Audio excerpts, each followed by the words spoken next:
Olá, bem-vindos a mais um episódio, ou mais uma conversa, um café no Hematotalks.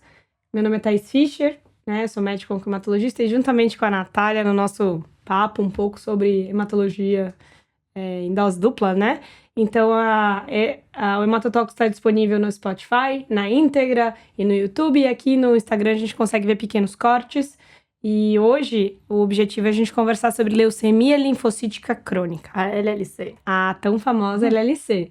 E sobre a LLC, a gente está diante de uma doença, na grande maioria das vezes, indolente, ou seja, de longuíssima evolução, descoberta ao acaso, em exames de rotina, e que, diferente de outras doenças que a gente já falou agora, apesar de ser uma doença super indolente, em pacientes mais idosos, descoberta ao acaso, ela é a grande sensação da maioria dos congressos. Todo ano a gente tem, diferente de outras necessidades não atingidas, a LLC, nos últimos, pelo menos, 8 anos, tem sido a pupila ou a mina dos olhos do congresso e muitos estudos, muitas alternativas. E eu diria que é uma das doenças que a gente mais evoluiu no entendimento, né? Apesar de eu sempre falar assim, a LLC a gente aprendeu muito a tratar, aprendeu muito sobre o fator de riscos e na grande maioria das vezes a gente não trata esse paciente na primeira consulta. E aí eu queria falar um pouquinho hoje sobre diagnóstico, Natália. Bom, então, só introduzindo um pouco, a LLC, querendo ou não, é a leucemia mais incidente entre os adultos e principalmente no Ocidente. Ela tem uma população realmente um pouco mais idosa, em torno de 60 anos. É difícil a gente ver pacientes mais jovens com LLC. Apesar de existir, né? Medicina não é matemática. Mas não é o... A gente até se espanta, né? Quando chega. E, como a Thaís bem colocou, 1/3 desses pacientes nunca vai precisar de tratamento. E já é aquele baque, né? Na consulta. Você fala para o paciente que ele tem uma doença oncológica, tem um tipo de leucemia, mas que a gente não vai precisar tratar.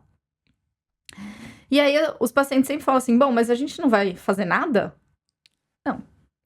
Falo justamente ao contrário. Não, agora, esse momento que a gente não precisa tratar efetivamente a LLC, é o momento que a gente mais tem coisa para fazer. E o que a gente deve sempre levantar a bandeira é de promover saúde, né? Então, até o infecto lá do nosso hospital, o João Prates, ele sempre brinca assim, vocês falam tanto de fatores prognósticos de TP53, status mutacional e etc., mas ter uma infecção, a primeira infecção tem um impacto prognóstico tão importante quanto ter alguma dessas mutações biológicas. E é isso que a gente deve evitar. Então, relembrando que a LLC é uma doença imunoproliferativa, né? Então, ela está relacionada ao nosso sistema imune. Tem um desbalanço ali, tanto de proliferação quanto de morte celular. E os pacientes, realmente, eles têm mais risco de infecção, têm mais risco, inclusive, de segunda neoplasia, só por ter LLC.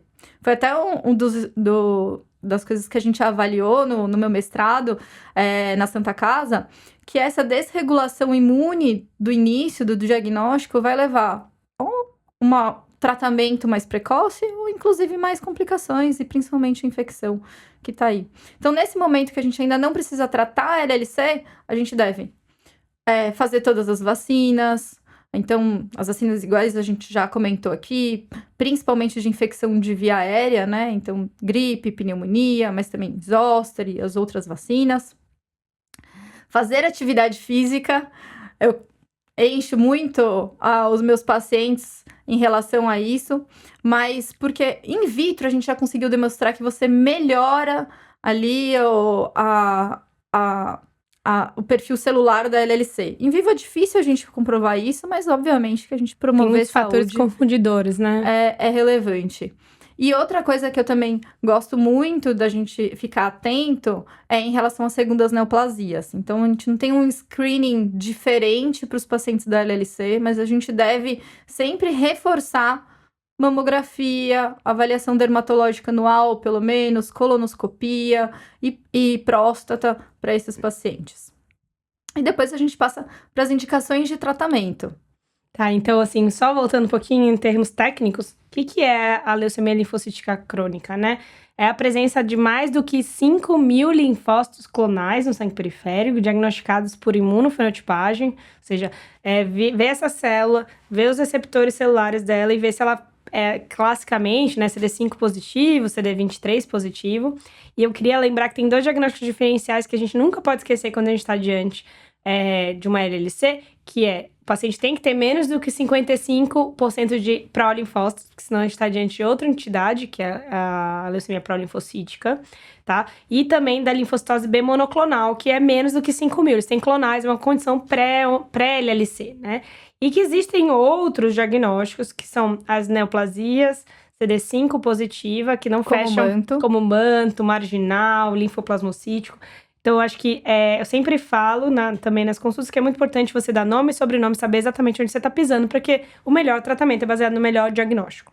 Só lembrando até, como a Thaís falou, a LLC, na verdade, você tem espectros da mesma doença, né? Então, desde a linfocitose B monoclonal, a LLC, característica pela presença dos 5.000 linfócitos clonais no sangue periférico, e o linfoma de pequenos linfócitos, que se apresenta mais com perfil linfomatoso do que leucêmico. Mas todas as entidades fazem parte da mesma doença, e aí você segue e trata da mesma forma. Uma das coisas que assusta muito o paciente, às vezes a gente biopsia o linfonodo por alguma questão, ou para ver até diagnóstico diferencial, e tudo mais, aí você vem no laudo do patologista, leucemia linfocítica crônica / linfoma de pequenos linfócitos, né? Porque o patologista não tem como saber qual é a apresentação clínica desse paciente no sangue, se é mais linfonodo, se é mais sangue periférico e etc.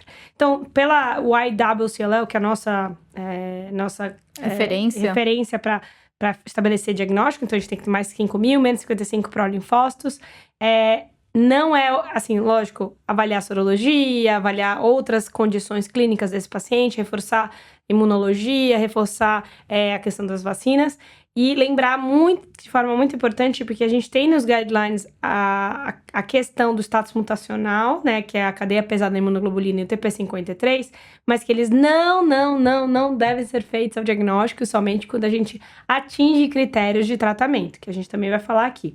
Mas antes da gente falar critérios de tratamento, eu gostaria de falar um pouco sobre fatores prognósticos. De novo, eu sou muito apegada a fatores prognósticos, né?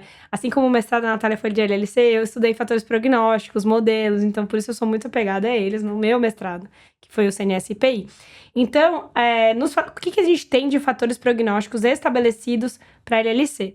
Então, a gente tinha o Raib-Binet clássico, né? Que aí da década de 70, a década de 80, com Raib primeiro, depois Binet.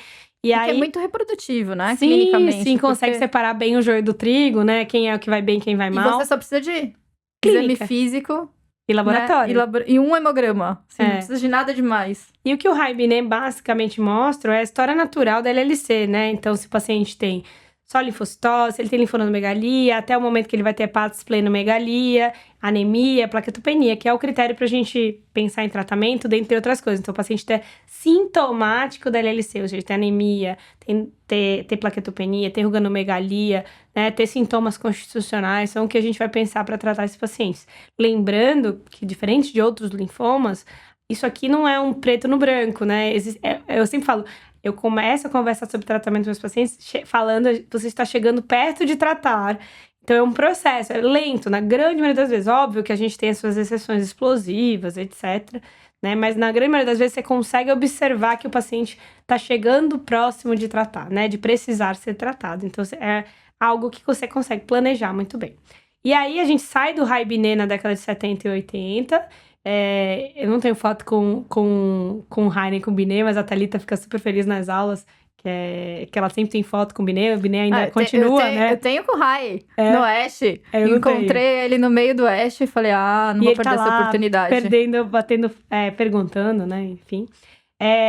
E aí a gente teve a evolução, né? A gente teve alguns modelos no meio do caminho, com o modelo do MD Anderson, mas aí a gente teve o CLL-IPI. O que é o CLL-IPI? Basicamente também são critérios clínicos laboratoriais, inclusive ele leva em consideração o Binet, mas ele leva em consideração do que a gente já usa na prática clínica e que é muito importante, que é a cadeia pesada da imunoglobulina, o status mutacional, sabe que o mutado é muito melhor do que o não mutado, e a presença da deleção 17p e TP53. TP53, a gente já falou outras vezes em outros episódios, é o grande guardião do DNA, ou seja, é uma célula que inibe a apoptose, quer dizer, aliás, é o gene mais comumente mutado em oncologia, em todos os tumores. TP53, nenhum tumor é bom, né? Então, ele a gente tem geralmente na LLC algo proliferativo, né? As mutações são para aumentar e esses linfócitos não morrer, mais um gene que não deixa morrer mesmo, então realmente a combinação é explosiva. E esse é muito interessante quando a gente vê TP53 em fator prognóstico, que o peso dele no CLL-PI é maior, porque justamente ele é o pior fator preditor pelo hazard ratio ali. Então, o peso dele, a presença só ou não de TP53 já é critério para você jogar esse paciente pelo menos para um alto risco. Né? Então, a gente tem hoje em dia a gente chama IBNE, que deve ser feito ao diagnóstico. O CLL-PI deve ser feito antes de iniciar o tratamento, porque a gente vai ter a categorização molecular da LLC. E aí, um dado que ninguém presta muita atenção é que a gente tinha, quando a gente tinha os gráficos de IBNE, ele era de sobrevida global. E hoje em dia, no CLL-PI, a gente tem como desfecho principal intervalo livre de progressão, mostrando que a LLC não só evoluiu no nosso conhecimento, mas que os tratamentos melhoraram tanto que a gente pouco impacta, agora os pacientes vivem muito mais. Então, esse não é o desfecho mais sobre a vida, e sim sobre a vida livre de progressão. E até só incluindo, um dos fatores prognósticos que a gente vem estudando cada vez mais e está aparecendo nos estudos mais recentes, é a questão da avaliação do cariótipo. Então, ter um cariótipo complexo, ter mais do que 3 aberrações, e principalmente mais do que 5 aberrações no cariótipo, e a gente faz o sangue periférico mesmo. Alguns colegas até perguntam, mas você faz medula? Porque medula não é um exame que a gente usa de rotina na LLC, né? A gente não deve fazer a medula para todos os pacientes, ou PET para todos os pacientes. E não, a gente faz o sangue periférico mesmo, é bem factível. E é uma das ferramentas que também mostram um impacto em prognóstico, e principalmente esse cariótipo complexo, ele já quase se equipara realmente a um TP53. Eu vou falar de novo nas verdades transitórias, tá virando quase um slogan, né? Então, mas isso é muito interessante, porque quando eu comecei a fazer medicina, lá quando eu era estudante de medicina, eu achava que medicina era alguma coisa, tava no Olimpo, que não era... Que coração era coração, cérebro era cérebro e pronto. Mas não, as verdades em medicina são extremamente transitórias. E aí, quando eu era residente, a gente falava assim, é quase pecado você fazer medula em LLC, né? Pra quê? Pelo amor de Deus. O cariótipo não vem nesse cenário. E aí, a gente tem nessas novas possibilidades de fatores prognósticos em LLC, a gente, como promissores, ainda não obrigatórios na prática clínica, tá? Cariótipo complexo, que é isso que você falou. Mas a gente está caminhando para a doença residual mínima, mutações nos sítios do IBTK. Então, eu diria que o que vai caminhar e detalhe, e subclones de TP53. Então, eu diria, quando a gente analisa fatores prognósticos do futuro da LLC, talvez a gente precise fazer medula. Mesmo que isso seja considerado quase má prática médica, né? Então, mas porque os novos estudos... Todos avaliam doença residual mínima. Então, eu vou falar rapidamente sobre o futuro de fatores prognósticos NLC. Você já falou do cariótipo complexo, que eu acho que é o que vai ser incorporado mais precocemente na prática. Então, nos guidelines, você só atualmente precisa fazer laboratórios, exames gerais, avaliar tomo, se tiver suspeita de linfonodomegalias profundas, né? Até para avaliar LIS, etc. Aí, mas ele não... Então, você só para da cadeia pesada imunoglobulina e TP53. O que tem pro futuro? Cariótipo complexo, avaliação de doença residual mínima. Complexo eu já tenho feito na prática. Pode fazer. Mas assim, ele não é considerado obrigatório, né, na prática. Ele é facultado. Ele já tá lá no guideline, mas ele tá como facultado. Assim como a doença residual mínima. Mas assim, não é obrigatório. Quando que ele vai virar obrigatório, a gente não sabe. Mas ele é de fácil execução, né? Agora, a doença residual mínima, ela vem como desfecho na maioria dos novos estudos. Então... CLL17, Captivate, que a gente vai falar, no FLAIR. Então, todos esses estudos apresentados recentes, a doença residual mínima aparece como desfecho primário. O que é a doença residual mínima? Você avaliar a medula e ver quantos eventos, não só no sangue periférico, quanto na medula, concordância, e ver quanto profundo você atingiu. A resposta, DRM, traduzindo doença residual mínima, né? Então, atingir quanto você conseguiu induzir de remissão. Por quê? Doença residual mínima em leucemia linfocítica crônica está diretamente associada à sobrevida livre de progressão. Então, o futuro, né, de novos índices prognósticos, provavelmente isso vai ser incorporado na prática. Há quanto tempo, eu não sei dizer. Cariótipo também, já tem algumas pessoas usando. E o DRM também, algumas pessoas que podem usar. Mas sabe que eu tenho alguns questionamentos sobre a DRM na prática? É uma opinião minha. Mas... eu acho que realmente a gente já tem essa concordância de medula com sangue periférico. Então, não necessariamente a gente vai precisar fazer medula para todo mundo. Mas antes era heresia, né? Hoje em dia já abre como um leque. E assim, acho que a ideia é a gente não, né, tentar não fazer mesmo. Mas em relação à dinâmica da DRM, porque os pacientes que têm um alto risco, por exemplo, o TP53, eles podem atingir o mesmo grau de doença mínima ou não mensurável, e eles progridem mais rapidamente do que aqueles pacientes que não têm. Então, a gente vê que a DRM não é uma foto, né? Talvez ela tenha que ser um filme que a gente vai acompanhando e tentar entender a dinâmica. Então, acho que esses questionamentos, e assim como também o papel dela em relação ao tratamento, é que a gente ainda não consegue incorporar na prática. É por isso que elas não são ainda definitivas, né? Porque a gente não. Até porque não, quando você fala em doença residual mínima, você está falando que você precisa de um laboratório capacitado, descer a 10-4, 10-6, em termos de profundidade de resposta, né? Então, padronização. Padronizar essa avaliação. Mas a gente tem, acho que o ADRM ganhou um grande salto com o ERIC, né? Que é um grupo internacional de estudo de imunofenotipagem e tudo mais, e vem sendo como desfecho. Mas eu acho que a gente precisa saber que existem novos nortes para fatores prognósticos. Nesse mesmo cenário, tem mais 2 que eu gostaria de acrescentar, que é subclone de TP53. Então, a gente sabe que existe um threshold aí para TP53 em torno de 20%, 30%, dependendo dos estudos. Mas existe estudo que é será que vale a pena a gente ver pequeniníssimos clones? Então, isso é feito só por NGS, ou seja, só por testes moleculares genéticos, sequenciamento genético. Mas a gente sabe que nesse grupo do ERIC, todo o congresso eles publicam um pouquinho, que subclones, quando você olha para trás, na verdade, essas são as populações definitivas ou que são mais preponderantes nas progressões. Então, você consegue ver, na progressão, quem cresce mais é a população de subclone. Então, qual é o impacto de você descobrir isso precocemente? Ainda não se sabe, né? Mas talvez a gente vá a uma profundidade tão importante que a gente vai chegar no momento de avaliar subclones. E como a gente muda o tratamento, muda a conduta, melhora o tratamento desses pacientes, também tem as mutações no sítio de ligação de uma das drogas-alvos, que a gente vai começar a falar um pouquinho agora de tratamento, como sendo também um problema, tanto nas mutações do BTK, do receptor do IBTK, né, quanto do BCL2. Então, com isso, eu queria abrir um pouquinho para a gente começar a discutir tratamento. Então, assim, lembrando, grande maioria dos pacientes nunca vai precisar de tratamento. O paciente atingiu o critério para tratamento. Como é que você individualiza?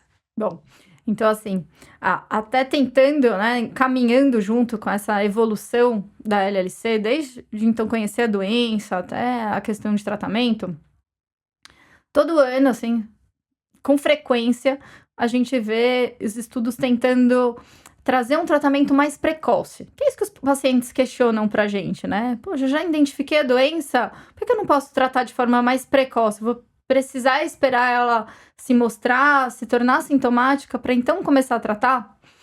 E aí, recentemente, até no último IRA, no último Congresso Europeu, a gente teve um estudo do grupo alemão, trazendo os pacientes de alto risco de LLC que não tinham clínica para tratar. Então, esses, na verdade, na prática, a gente nem pesquisaria esses fatores prognósticos, mas eles pegaram os pacientes que não precisavam tratar, pegaram aqueles que tinham mais alto risco e iniciaram o ibrutinib versus seguir com placebo, né? Seguir com a terapia de vigilância ativa desses pacientes.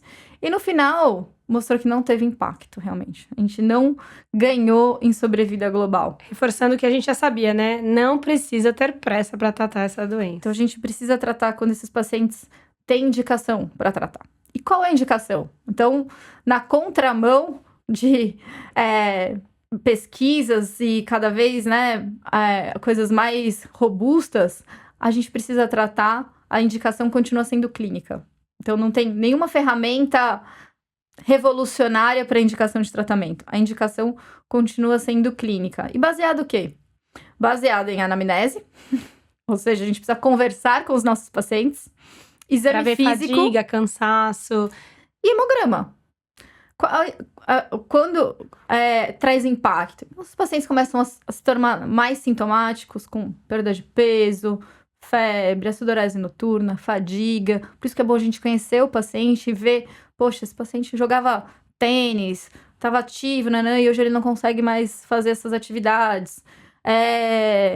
Depois, as alterações laboratoriais com anemia, plaquetopenia, o Lembrando aumento da sempre linfocitose. das questões imunes, né? A anemia hemolítica e PTI não são critérios para tratamento, né? Você tem que tratar o evento autoimune, assim como úlceras imunológicas, etc. Mas também a refratariedade nos eventos imunes pode ser uma indicação. Mas lembrar de sempre de saber a causa também da anemia, né? Que pode ser carencial, eventualmente, imune. É muito importante, porque, de novo, é uma doença imunoproliferativa. Então, é muito frequente ter eventos imunológicos. E a gente fica muito preso aos eventos imunológicos hematológicos, né? A anemia e a plaquetopenia. Mas você pode ter qualquer outro evento hematológico. E, às vezes, aquele evento imune é o que faz o gatilho, assim, né? Que se apresenta primeiro para você ver o restante da progressão da doença. As organomegalias, esplenomegalia volumosa, linfonodos volumosos também. Mas, assim, é difícil o paciente ter um fator só para indicar o tratamento. Geralmente, eles vêm combinados. Também não fica tão restrito a categorizar, por exemplo, plaqueta menos que 100 mil, a gente já precisa começar a tratar. Calma.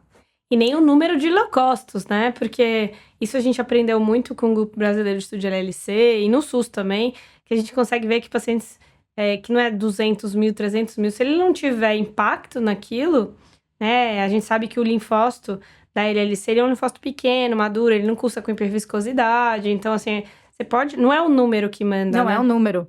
Às vezes os pacientes perguntam, né? Mas então, acima de que número que eu vou começar a tratar? Não é um número. E, de novo, como eu falei, é muito difícil você começar a tratar só com um fator de indicação de tratamento. Em geral, você fala para o paciente, não, então volta daqui um mês. E você vê que quando ele precisa tratar, ele tem mais do que um fator relacionado. E aí, quando precisa tratar? A gente tem algumas opções de tratamento. Posso começar, então? TP53. Bom, então, TP53 foi uma das coisas que a gente foi estudando, por exemplo, na era da quimioimunoterapia. Na era da quimioimunoterapia, e né, o rituximab, de novo, aqui foi um divisor de águas, a gente vê que esses pacientes com TP53 ou com status mutacional não mutado aqui, os pacientes de mais alto risco, ficou bem claro que era contraindicado a gente fazer quimioimunoterapia. Para esses pacientes, a gente vai fazer mais mal do que bem aplicar quimioimunoterapia. E aí eu já lanço até a questão assim, você acha que quimioimunoterapia morreu ou não morreu na LLC? Tá cheio de questões emblemáticas. Eu acho que a gente agora, assim, talvez tivesse um único paciente que eu pensaria, mas acho que a grande maioria tá morta. Realmente, assim, eu acho que é difícil a gente pensar em 2024 para escrever FCR, né? Não esquecer que o SUS está aí ainda, a gente não tem nem o R no SUS. Mas paciente, é que esse paciente é difícil vir, mas para um paciente de 30 anos, mutado, né? Talvez você pudesse pensar, mas todos os demais, assim, eu acho que não. E mesmo nesse paciente de 30 anos mutado, a gente tem trabalhos excepcionais hoje em dia sem a fludarabina, né? Então, eu acho que a gente caminha assim, eu só não digo que ela tá fora da gaveta, porque a gente vive num país muito heterogêneo, né? Então, um país pobre ainda, com pessoas que têm dificuldade de acesso, que tem o SUS como a grande maioria do sistema de saúde, então a gente não pode esquecer dessa população. Mas eu diria, no cenário privado, eu até levantei isso lá no hospital, a última vez que foi prescrito um FCR foi em 2017. Então, assim, acho que é válido, obviamente, assim, a gente tem um follow-up muito longo do RFC. Tem um platô, né, que chama atenção. Então, pode ser, ou seja, né, o que seria esse platô? Uma parcela dos pacientes será curada com esse tratamento. Vai fazer um tratamento e nunca mais você vai precisar tratar, porque a gente já tem um follow-up maior do que 10 anos. E quem seria essa população? Bem como a Thaís falou, são os pacientes jovens, com status mutacional mutado e sem deleção 17p ou TP53, aqueles pacientes de muito bom prognóstico. Mas foi desafiado para drogas-alvos, trazendo não só a questão da eficácia, ok, a gente sabe que ele é muito eficaz, que a gente pode curar, inclusive, alguns pacientes, mas em relação à toxicidade.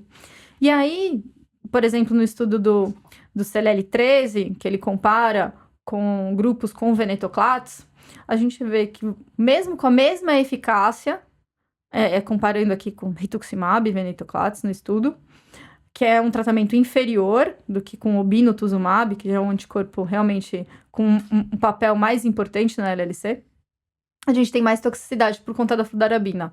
Mas toxicidades a curto prazo, com infecção, neutropenia febril, e toxicidades a longo prazo, como mielodisplasia e segundas neoplasias. Então, é factível você fazer ainda, mas cada vez mais questionado, e em alguns lugares já tem alguns pesquisadores defendendo que a quimioimunoterapia morreu para a LLC.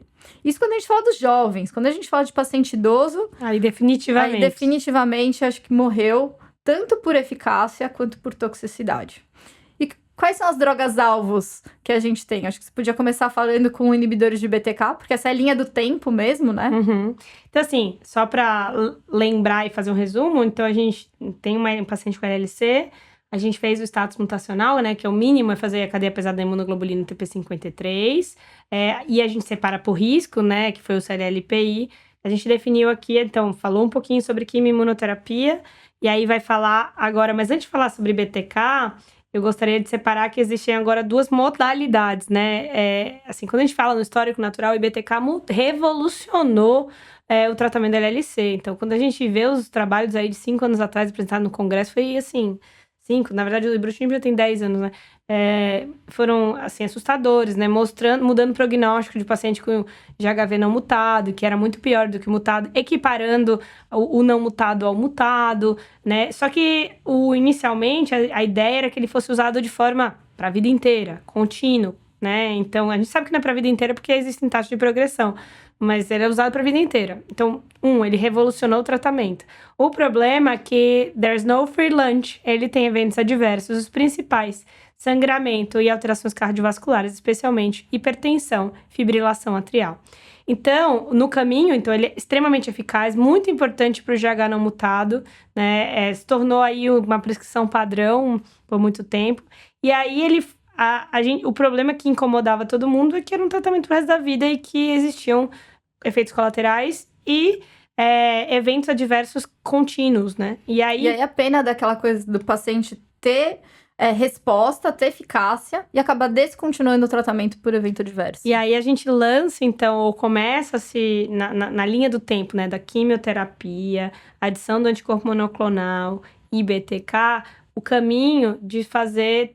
Então, será que a gente pode minimizar riscos ou minimizar a toxicidade usando tratamentos fixos, né? Ou finitos?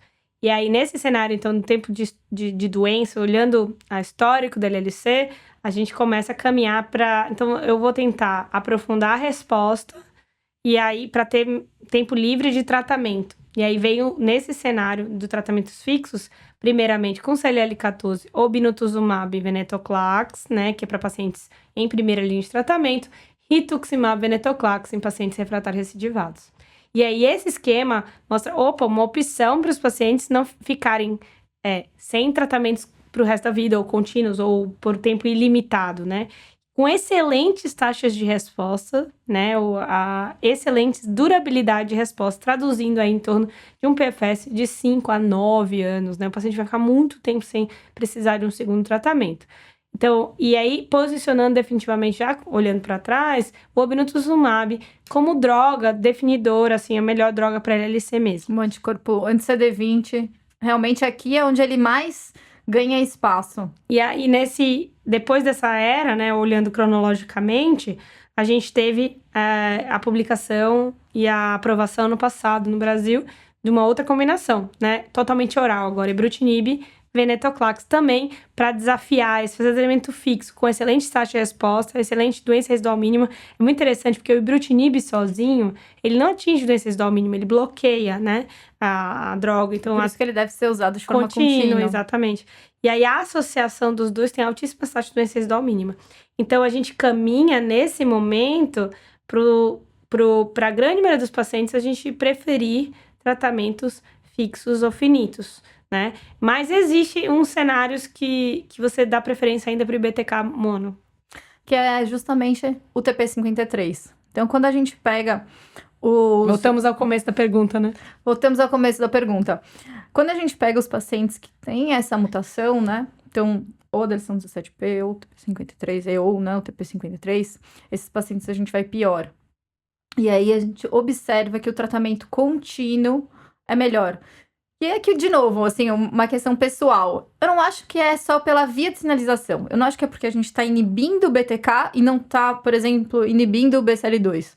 Eu só acho que é por uma questão de ser contínuo e não finito. Então, para esses pacientes que são mais alto risco, melhor, que todo mundo advoga mesmo, é fazer um tratamento contínuo. O overall response do TP53 e BTK mono, né, que a gente tem, é em torno de 86%, 90%. Enquanto que o uso de tratamentos finitos, como no CLL14, por exemplo, ela 78%. Então, a resposta global, a longo prazo, 5 anos de segmento, é um pouco maior para o TP53. E por isso vem a argumentação de que é melhor você usar a droga contínua, né? E assim, na deleção do 17P, TP53, inclusive foi questionado se valia a pena você combinar um IBTK com o obinutuzumab. Por exemplo, no Elevate TN, né, que foi o estudo que comparou a acalabrutinib em monoterapia e a acalabrutinib com o obinutuzumab versus obinaclorambucil, que era o braço de quimioimunoterapia. Quando a gente vê a população como um todo do estudo, teve benefício à associação. Mas ninguém usa a associação do anti-CD20 com a acalabrutinib aqui, porque você tem outros fatores, né? Acaba tendo mais toxicidade, tem a questão de ser infusão e não só um tratamento oral, que aí até levanta a bandeira se sobrevida livre de progressão é o melhor endpoint da LLC. Mas enfim. E na deleção 17P TP53, assim como os outros grupos de riscos do status mutacional e do cariótipo complexo, não teve benefício à associação. A gente mantém só monoterapia com a acalabrutinib aqui nesse estudo e de forma contínua. Então, relembrando que tem 3 IBTKs covalentes disponíveis para LLC. O ibrutinib, o acalabrutinib e o zanubrutinib, com diferentes perfis ali de segurança em cada um, tanto para a primeira linha quanto pacientes recidivados. E para o paciente com TP53, então, o ideal seria a gente manter um tratamento contínuo. Mas não é proscrito, é diferente do raciocínio da quimioimunoterapia, que é proscrito você fazer para deleção do 7P e TP53.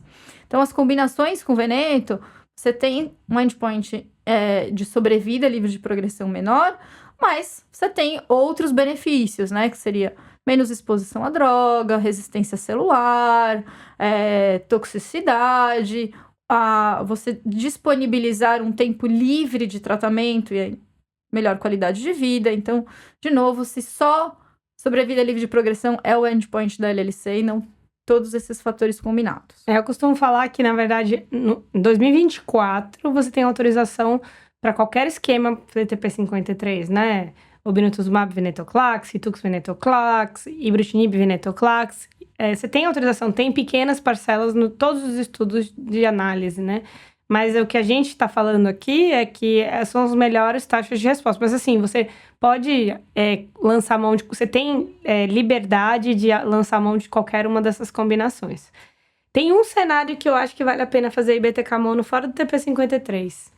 Os octogenários, paciente 85, 90 anos. Porque é um paciente em que você já é muito idoso, é mais confortável você usar um tratamento monoterapia, juntar na polifarmácia que na grande maioria das vezes já tem e ir contornando os eventos adversos do que expor ele a tratamentos mais intensivos e eventualmente ter mais infecção e etc. Então, nos octogenários... E tem as questões que eu falo que são do microambiente, né? Então, assim, o paciente precisa muitas vezes de um acompanhante, ter alguém que vai levar ele até um centro de infusão, a questão de locomoção, distância. Mas recentemente a gente foi até... É um paciente da Thalita que até veio para mim mostrar que a gente sempre tem que repensar as nossas certezas. Porque essa era uma certeza que eu tinha. Não, octogenário tem que prescrever BTK, porque não vai dar tempo, né, dele progredir. 85, 87 anos. E a Thalita tem um paciente agora que teve 85 anos, prescreveu BTK, ficou 7 anos com o BTK e progrediu de novo. Agora ele tem 92 anos. E aí a gente teve que fazer LR Veneto, ele tá indo super bem. Acabamos internando o paciente para manejar tudo. Mas eu falava que, não, octogenário, talvez eu tenha que mudar para 85 anos, talvez, assim, para poder... Mas, obviamente, cada paciente é um paciente. Então, acho que uma conclusão que fica sobre tudo que a gente discutiu e dados que a gente discutiu, a gente caminha realmente a LLC para tratamentos finitos, na grande maioria dos casos. Então, fixos e finitos. Então, I mais V, obinutuzumab, venetoclax, VR, venetoclax.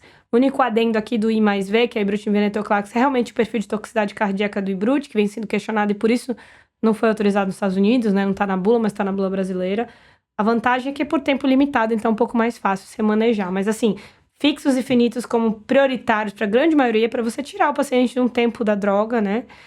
A monoterapia fica aqui pensada para o paciente TP53 para os 85, né? Octogenários, os pacientes mais velhos. Quimioimunoterapia, RFC, assim, muito, acho, eu diria que tem que ser muito mais pensado se você vai indicar em algum momento ou não, porque a gente tem muito mais contras do que prós, apesar de existir um nichozinho pequeno ali, com exceção do SUS, obviamente, em que nenhuma dessas novas drogas e tecnologias foram incorporadas. E aí eu queria trazer uma conversa de carro mesmo, aquela discussão nossa, não é uma discussão estatística e muito profunda, é uma discussão nossa mesmo. Em relação aos tratamentos finitos, qual a melhor combinação com o venetoclax, então? Na primeira linha, digamos na primeira linha que são os que a gente tem aprovado, ibrutinib ou obinutuzumab, como combinação. Tá pegando uma área espinhosa. A gente teve essa discussão recente. Do carro. Do carro, assim, de novo, eu acho que as duas combinações são excepcionais. Altas taxas de DCs da mínima. E podem ser utilizadas. Acho que a gente tem que avaliar muito paciente a paciente. Por exemplo, atualmente eu decidi sobre o outro, que uma paciente morava em Minas Gerais. Então, ela tinha muita dificuldade de ficar vindo e voltando. Então, ela tá um tratamento totalmente oral. Então, a gente tem um tratamento totalmente oral, vai ser um tratamento que tem maior combinado. Exatamente. Os dois são combinados, né? Então, combinado oral com infusional. Isso. Então, um é totalmente oral e permite que a gente deixe o paciente um pouquinho mais solto, né? Porque tem menos taxas de lísito tumoral. O outro, infusional, com oral, com maior taxa de lísito tumoral e com altas taxas de reação infusional. Então, 1/3 dos pacientes vão ter reação infusional. Então, acho que você tem que ver muito o perfil de cada paciente e elas duas são factíveis, lembrando que o paciente que tem doenças cardiovasculares muito graves tem um desfavorecimento pura e exclusivamente pelo ibrutinib, né, pela classe que a gente já conhece. Então, você tem as duas. E aí tem algo que eu gosto muito de falar em LLC, eu penso muito, que é sobre reconstrução imune. E na reconstrução imune tem um artigo recente da Carol Moreno, né, que foi publicado na Blood. Que pesquisa muito LLC, né? Que pesquisa muito LLC, que agora foi até para a indústria. E aí, ela foi para a AstraZeneca, que não tá mais atendendo. Ela avaliou, fez um pouco... É lindo o artigo, porque ele faz um pouco da história do que a gente acabou de conversar aqui, como foi a evolução, como é que a gente entendeu. Porque ela comenta uma coisa, assim, a gente destruía tudo, microambiente, célula tumoral. Aí a gente teve o rituximab, que é um pouquinho mais seletivo para a célula tumoral, mas ainda mexe no microambiente. A gente tem o obinutuzumab, que destrói muito célula T e célula B. E aí a gente migra para um momento que talvez a gente vá só olhar para célula tumoral e mexer menos no microambiente. Então, no artigo da Carla Moreno, ela fala que a reconstrução imune com o seu uso somente da droga-alvo é um pouco melhor. Muito cedo para falar isso, mas ela advoga que talvez a gente, olhando só para a célula tumoral, a gente dê espaço para o microambiente. Isso é um dado muito importante, porque o microambiente na LLC é muito importante, especialmente para a segunda neoplasia, e por isso que você fala tanto que porque a Fludara destrói completamente esse microambiente, né? Então, e também por isso que o CAR-T nunca ganhou muita ênfase na LLC, porque destrói muito o microambiente tumoral. Então, apesar de começar a ser estudado na LLC. Vem mais pra Richter, né, acelerados, etc. Mas, assim, ele não ganhou tanta voga, não ficou tão em voga quanto os outros. Então, há uma discussão de que talvez o anti-CD20, especialmente o obinutuzumab, até porque ele impacta muito a célula B, ele gere mais hipogama-globulinemia e talvez isso seja ruim. Mas também a gente sabe que a LLC, per se, já causa hipogama-globulinemia com a sua progressão, que é exatamente o teu trabalho, que se mostrou isso. Então, hipogama é um fator de progressão de doença, né? Da doença em si. Reconstrução imune é um fator e não resposta vaginal também. Então, a LLC por si traz isso. Então, só você tratar, você tiraria essa pressão negativa. Mas, né, muito importante, o tratamento da doença, se você tirar a pressão negativa da doença, aumenta a reconstrução imune. Mas talvez a gente caminhe em algum momento para dizer... Pra achar um equilíbrio. Pra achar um equilíbrio, né? E você não expor drogas que imunossuprimem mais. Isso foi muito importante no Covid. A gente nem olhava com tanta intensidade isso. Mas o Covid mostrou que os pacientes expostos ao obinutuzumab, a gente tem um artigo publicado no hospital com a doutora Marjorie, que é a equipe infectologista do hospital, mostrando que os pacientes que usaram anti-CD20 os nossos pacientes morreram mais no Covid.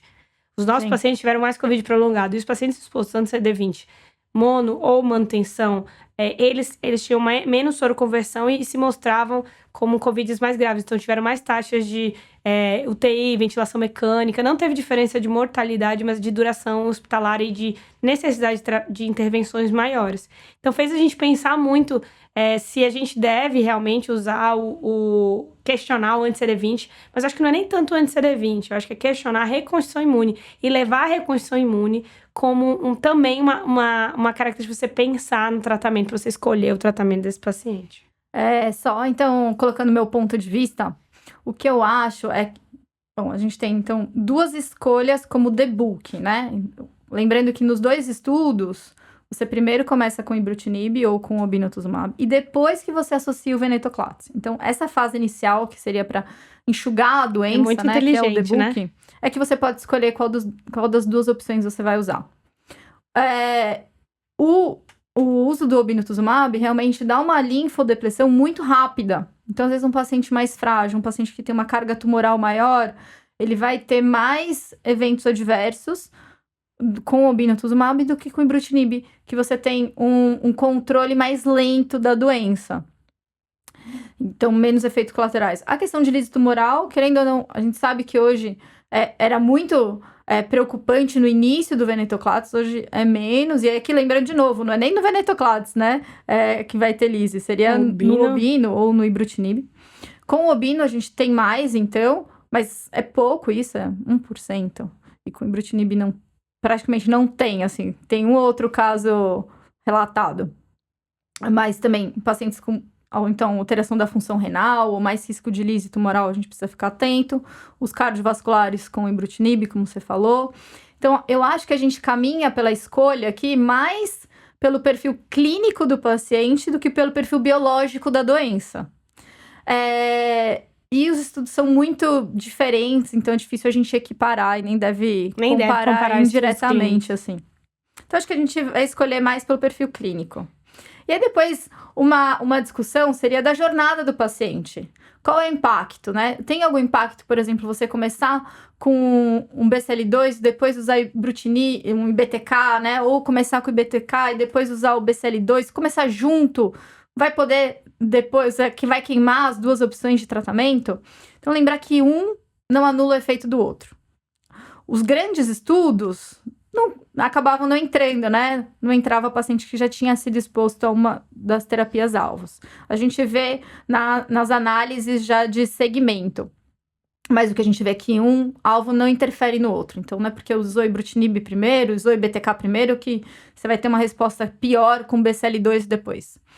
E a questão de se usar os 2 tratamentos juntos e pensar que vai ficar órfão depois de tratamento... Não, porque você pode reexpor o paciente depois, se ele tiver um tempo de duração prolongado de resposta, já que ele não vai progredir em vigência de tratamento, ele vai ficar um tempo livre, você poderia reexpor. Ou você pode fazer outra combinação, ou ainda vai ter também por exemplo, o pirtobrutinib, que aí é um não covalente, para se associar depois, e assim os outros estudos que a gente pode discutir em outra conversa com outros mecanismos de ação na LLC. Então, assim, eu acho que o cenário é muito favorável, temos muitas coisas, acho que a gente inclusive pode fazer mais um só sobre novas terapias em LLC, né, acho que o cenário está muito favorável à LLC, apesar da maioria não precisar de tratamento, já falei isso 10 vezes nesse episódio, e queria convidar para deixar perguntas, sugestões de temas, dúvidas, e dizer que é sempre um prazer discutir essas nuances de LLC com a Natália. E muito obrigada pela participação aí no Nematotalks. E, por fim, eu também queria colocar só que o paciente da LLC é um paciente muito clínico. E a gente não pode esquecer de lembrar das características clínicas do paciente. E não focar só no perfil da doença, né? Eu sempre falo que a gente trata de pessoas e não de doenças. Então, te espero para o próximo café, Thaís.